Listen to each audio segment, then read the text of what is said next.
Yo, what's up, guys? This is part one of me reading my first book into just doing an audio book, you could say. I don't know if we're gonna have like sound effects and stuff like that, But as you can hear in the background, this is actually the music that I wrote for this specific chapter, even. So I'm just gonna have this playing as we go along, reading through this chapter one. Hopefully, like, the volume is okay with, let me just turn it down just to make sure. I can go ahead and edit it, next time, just depending on what we got going on. But yeah, let's get started, man. Of course, the book is titled, Wake Up, Depart. We got a lot to learn. We got a lot of world building to do, so let's get into it. Chapter 1. I'm awake, aren't I? X was pulled by the invisible hand of consciousness through the deep waters of slumber to emerge within the dawning of a new day. A single ray of morning light pierced the window and grazed gently across his cheek. It laughingly taunted him to begin his trudge towards the day's finish line. What time is it, and why am I already awake? He thought as he wiped the sleep from his eyes. This always happens on these days. Uncertain if it was the light that had woke him or perhaps some of the other unexplainable source, he pulled his body, heavy from rest, up from the comforts of his bed. He put his feet on the floor and began moving one foot in front of the other, not just to make it to the bathroom and get showered, but to gather the momentum that would carry him throughout the day. Today was a big day. It was one of those days, the kind that mattered. Not to take meaning or value from every other day that had happened up until then, but none of them seemed notable in the wake of this one. X lurched through the bathroom door and hit the light switch as if to cue an ensemble of musicians and dancers, to execute the overture of what could be the defining moments of his life. At least X would like to think that dramatically. It's showtime.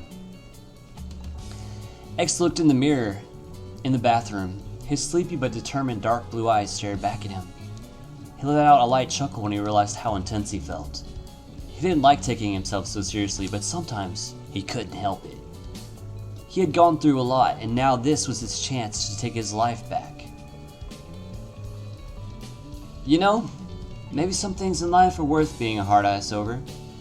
I really shouldn't change up my strategy seeing I've gotten this far, but I also like to keep things fresh, so who cares?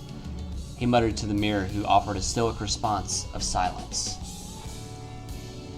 After securing a bagel and some juice as an easy breakfast, he loaded his guitar and music equipment into his 2004 red Ford Mustang. He was heading to an audition for a well-known local band. He had been comfortable working on a solo musical project for some time and had recently started becoming a little antsy about his music career and decided to branch out by collaborating with local musicians.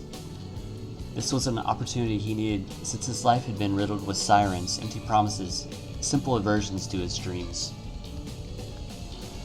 This time it will be different, X thought as he pulled out of his driveway.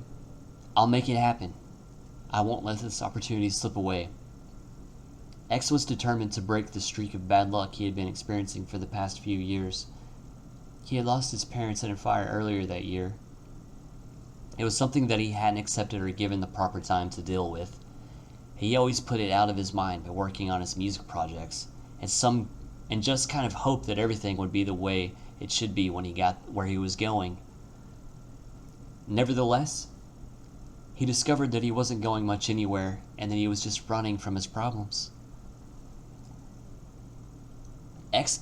Wait, we gotta hit a replay on the song. Here we go.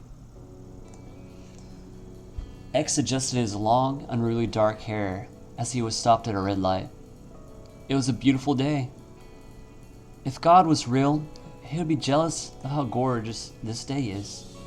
I don't know if he could best it if he tried, X fantasized. Spurred from his daydreaming, the light turned green and he accelerated towards his destination. The blue in the sky, the wind brushing past his neck, the scent of fall air filling his nostrils. Everything felt more real. Today is the day. It's all gonna change. He turned on his favorite song as he blasted through the city streets. It was days like this that he felt most alive. Days where everything was on the line. One false move can mean the end, and he would be forced back to the seclusion of introspection to determine where he went wrong. But it was all worth it. What was out there? Could there be something more that he had not experienced? He enjoyed living close to this danger. He believed the adrenaline from not knowing if he would fail or succeed would be the lifeline he needed to rise from the ashes of his past. Let me see what time we had. We're doing good. We got 5 minutes in. All right. As he pulled into the parking lot for the rehearsal space, his favorite tune ended just as he turned the key to shut off the engine. X smiled and said a silent prayer for good luck before getting out of the car. As he strode towards the seemingly normal warehouse, he spotted someone waving frantically at him. He waved back politely, not sure that he knew the person until he got closer. It was a shorter girl, around 5'4", and seemingly around his age. She had curly long hair that was somewhere between black and brown, and an aura of energy that said, "My mantra for life is caffeine and optimism. What's the worst that could happen?" On top of it all was an aggressive smile that said, "If you don't recognize me, I won't hesitate to kill you." "Don't act like you don't know me," she shot out before any cordialities could be exchanged. "Of course, I know you. It's been ages, right? You were at that party I was at that one time, at that one place." X rebutted weakly, not even sure that he was trying to hide his ignorance. "Come on, you don't have that bad of a memory, do you? Or are you just a serious lightweight when it comes to drinking?" she said, letting out a surprisingly boisterous cackle at her own joke. "Hey, at least I got the part about a party, right? A for effort?" X said, ready for the awkward interaction to fade into the subconscious memories of his brain where he didn't have to worry about them. "I'm just giving you a hard time. We met at the Dyslexicon's after-show party a couple of months back. You were pretty smashed, so I don't blame you for not remembering. I couldn't forget that red stang of yours, though," she said, the corner of her mouth turning up into a mischievous smile to show just how amused she was at X's uncomfortability. Immediately, a thousand different scenarios played through X's mind. He had been more prone to partying and drinking a little more aggressively than usual since he had lost his parents. He chalked it all up to his self-destructive artist persona.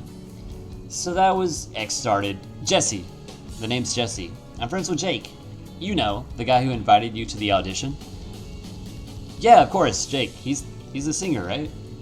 X said to try to keep the conversation flowing. "How do you not know who sings in the band you're auditioning for, X? You're killing me. Come on. They're waiting for you." X stepped into the rehearsal room to be greeted by several pairs of curious eyes. A wave of nervous jitters instantly possessed his body. "I'm X. I'm here to audition for guitar." "X, we were beginning to think you had gotten a bad case of the coldest of feet. Welcome." The guy held out his hand to shake X's hand. X didn't hesitate to show his enthusiasm for the opportunity with a strong handshake. "You're Jake, right? Thanks for letting me have a shot at this. I admire the talent you guys possess," X said energetically, his adrenaline getting the best of his attempt to remain calm and collected. Jake took a step back and placed his hands on his hips, admiring X's eagerness. "Don't mention it. We do need a new guitarist after all. It's a shame that Damien moved, but we won't let it stifle our need to create. You know all the material, right?" "Oh yeah, I've had a couple of weeks to burn through it," X replied as he knelt down to remove his dark green Fender Stratocaster from its case.